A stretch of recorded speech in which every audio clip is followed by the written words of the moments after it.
Ciao a tutti!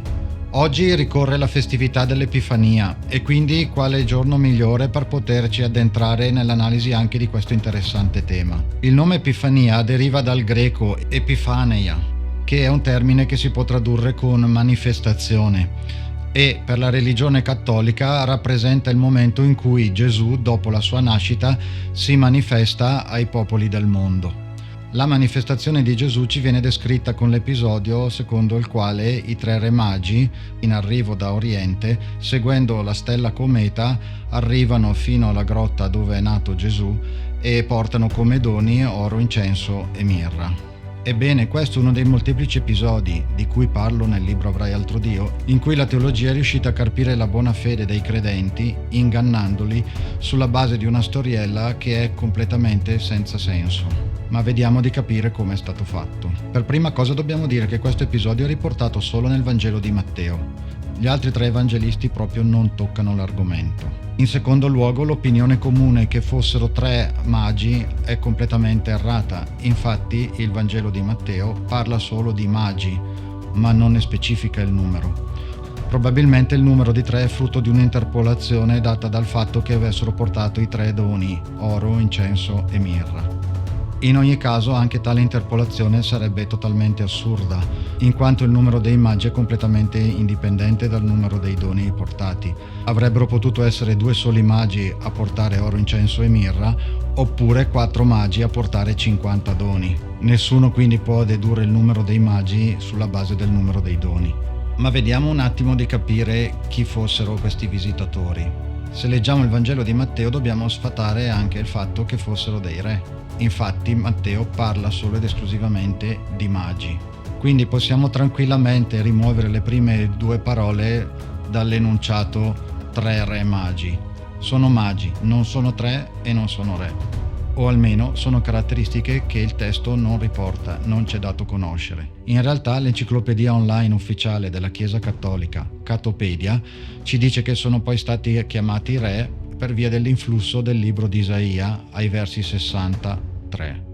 Per chi non lo sapesse, il libro di Isaia è uno dei libri profetici della Bibbia, la cui redazione definitiva risale circa al V secolo a.C., ma il cui autore è ufficialmente assolutamente ignoto. Andiamo a vedere che cosa dice il libro di Isaia. Effettivamente il verso recita: «Cammineranno le genti alla tua luce, i re allo splendore del tuo sorgere». Questa quindi sarebbe la grande profezia appunto del profeta Isaia che con almeno 500 anni di anticipo avrebbe previsto l'episodio dei re magi giunti alla capanna dopo la nascita di Gesù Cristo. Peccato che, come ricorre frequentemente, anche in questo caso ci troviamo di fronte a un'enorme falsità della teologia. Infatti il paragrafo del libro di Isaia che contiene questo verso si intitola Gloria di Gerusalemme, splendore di Gerusalemme. Quindi non si sta parlando di Gesù, ma si sta parlando della città di Gerusalemme. E questo emerge chiaramente se andiamo avanti a leggere anche i versi successivi, che non possono essere attribuiti a Gesù, ma sono di fatto compatibili con l'attribuzione alla città di Gerusalemme. Infatti i versi successivi recitano: «Uno stuolo di cammelli ti invaderà, dromedari di Madian e di Efa, tutti verranno da Saba, portando oro, incenso e proclamando le glorie del Signore». Una città può essere invasa, una persona no. Poi successivamente è ancora più chiaro che si sta parlando di Gerusalemme, perché al verso 10 recita: «Stranieri ricostruiranno le tue mura, i loro re saranno al tuo servizio, perché nella mia ira ti ho colpito, ma nella mia benevolenza ho avuto pietà di te.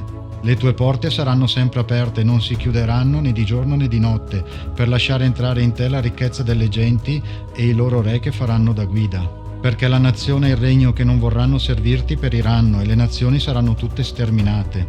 Se dopo questi versi qualcuno dovesse avere ancora dei dubbi, vediamo cosa dice al verso 14. «Verranno a te in atteggiamento umile i figli dei tuoi oppressori. Ti si getteranno proni alle piante dei piedi quanti ti disprezzavano. Ti chiameranno città del Signore, Sion del Santo di Israele». Al verso 15 si parla effettivamente anche al femminile e non al maschile, come sarebbe se ci si riferisse a Gesù. «Dopo essere stata derelitta, odiata, senza che alcuno passasse da te, io farò di te l'orgoglio dei secoli, la gioia di tutte le generazioni».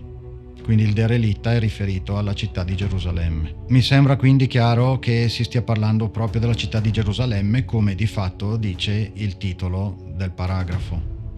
Questo è l'ennesimo episodio che dimostra quanto per scoprire l'inganno che sta dietro la teologia non sia necessario essere dei particolari studiosi, ma basta semplicemente leggere anche solo i testi sacri, quelli ufficiali della Chiesa Cattolica, tenendo connessi i propri neuroni.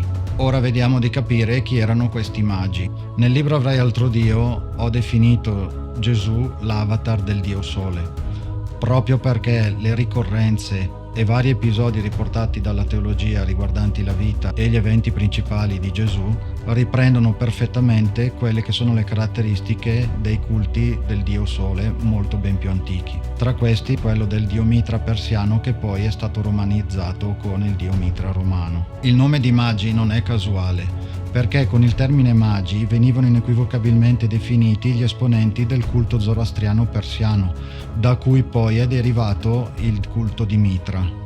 Tale provenienza dei magi c'è confermata anche dallo stesso Matteo, che dice espressamente che venivano da Oriente. Nato Gesù a Betlemme di Giudea, al tempo del re Erode, ecco alcuni magi vennero da Oriente a Gerusalemme.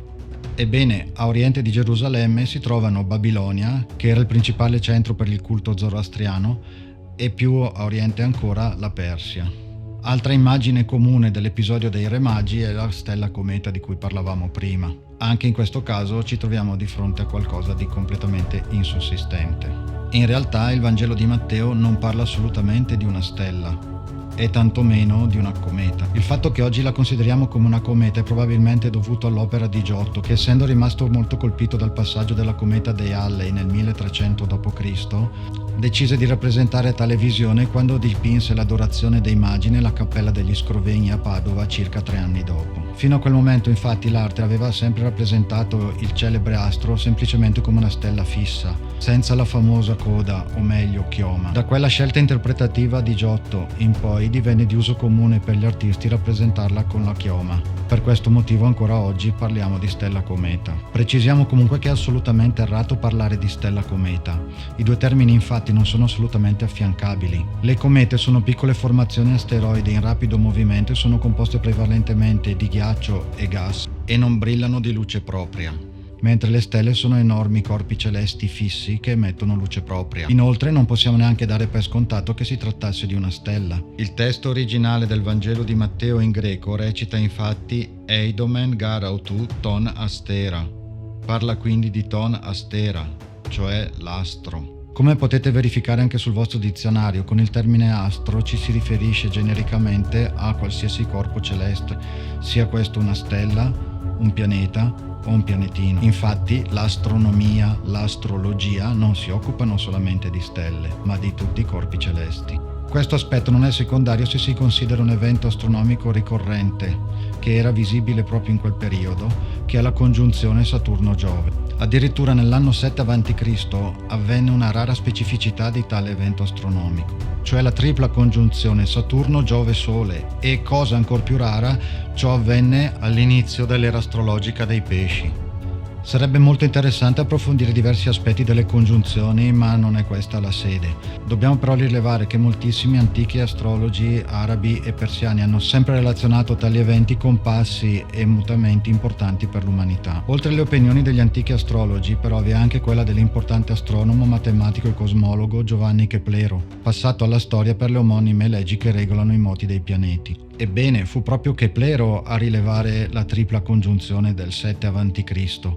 e fu proprio lui a relazionarla con l'evento della visita dei Magi a Betlemme.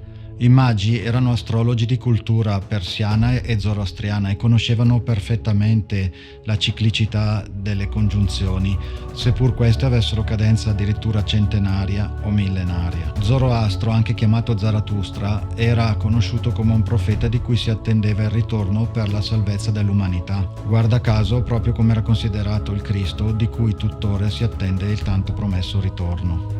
La tripla congiunzione in Pesci del 7 a.C. era un evento di una rarità ed eccezionalità tali che avrebbe dovuto rappresentare per forza un imponente cambiamento per l'umanità. È quindi molto probabile che i magi avessero visto in tale rarissimo fenomeno astronomico l'annuncio dell'imminente ritorno del loro salvatore, il profeta Zoroastro, Zarathustra. Anche la data del 7 a.C. è perfettamente plausibile e concorde con la collocazione temporale che fa lo stesso Matteo per quanto riguarda la nascita di Gesù Cristo. Il Vangelo di Matteo riporta infatti il noto episodio della strage degli innocenti che fu operata da Erode il Grande. Ebbene, questi risulta storicamente morto nell'anno 4 a.C. Questo colloca la congiunzione tripla in un momento storico perfettamente allineato e compatibile con la strage degli innocenti. Vi è anche un altro motivo per cui riteniamo che l'evento astronomico narrato dal Vangelo di Matteo sia relativo alla congiunzione e non a una stella errante. Le stelle erano infatti continuamente osservate sia da sapienti, astrologi, filosofi che dal popolo. Una stella che si fosse mossa così velocemente nel cielo per poi fermarsi in un punto ben specifico sarebbe diventata immediatamente argomento di discussione e di citazione in decine di testi, cosa che invece non è avvenuta. Non vi è infatti alcun testo filosofico, storico, astronomico che parli di tale evento. Solo Matteo ne parla, addirittura è completamente ignorato anche dagli altri 3 evangelisti che non lo menzionano per nulla. I magi studiavano in modo approfondito i moti celesti, le congiunzioni e gli astri, perché era il loro mestiere. Conoscevano quindi tale fenomeno che non era assolutamente riconducibile alla storiella della stella che si alza in cielo e dice seguitemi finché mi fermo. Tra l'altro questa stella avrebbe dovuto essere poi vista da chiunque, non solo da loro. Potete facilmente comprendere l'assurdità della narrazione se solo pensate al fatto che la stella avrebbe poi dovuto fermarsi esattamente in verticale sopra la capanna. Provate anche solo a pensare di guardare una stella nel cielo e cercare di percorrere la superficie della Terra fino a trovarvi sulla perpendicolare sotto di questa. Viaggerete per chilometri e chilometri, ma non vi capiterà mai di trovarvi perfettamente sotto la stella. Questo perché la distanza della stella dalla Terra è enorme e non è quindi possibile riferirla ad un punto preciso sulla superficie. L'unico caso nel quale la storia raccontata da Matteo avrebbe potuto verificarsi sarebbe stato quello in cui la stella avesse viaggiato a pochi metri d'altezza sulla superficie terrestre. Ma in tal caso Matteo non avrebbe potuto raccontarci nulla, perché sia il bambinello, Gesù, sia l'umanità e il pianeta sarebbero stati completamente carbonizzati dalla stella. Abbiamo quindi spiegato come il Vangelo di Matteo sia l'unico a parlarci dell'episodio dei Re Magi. Abbiamo visto come non parli assolutamente di 3 magi, né tantomeno ci dica che sono dei re. Altrettanto abbiamo dimostrato come fosse impossibile che la stella si fosse mossa per indicare ai magi il punto in cui era nato Dio. È ovvio che nell'opinione comune c'è quindi un enorme refuso. Ma vediamo di capire anche questo refuso da che cosa ha origine e scopriremo che è ancora legato al culto del Sole. La costellazione di Orione, anche chiamata il Grande Cacciatore, è dall'alba dei tempi oggetto di culto per svariati popoli sul pianeta, in particolare per gli egizi, ed è composta da quella che è chiamata la cintura di Orione.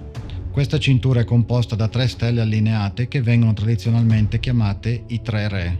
I loro nomi sono Mintaka, Delta Orionis, Alnitak, Zeta Orionis e Alnilan, Epsilon Orionis. Seguendo in linea retta il percorso dai 3 re verso Sirio prima che il sole sorga, si potranno conoscere perfettamente il punto e il momento in cui il dio nascerà, il dio Sole.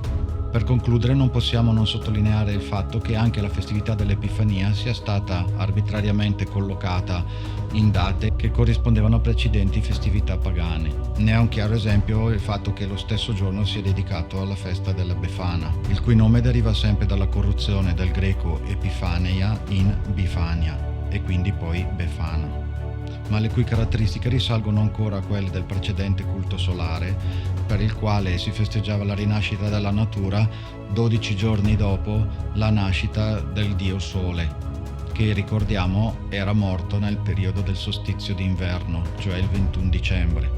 Non è un caso infatti che anche per il cristianesimo Gesù sia nato la notte del 24 dicembre. Come il dio Sole muore il 21 dicembre, cioè il giorno del solstizio d'inverno in cui la giornata è la più breve dell'anno, per poi rinascere circa 3 giorni dopo, quindi il 24.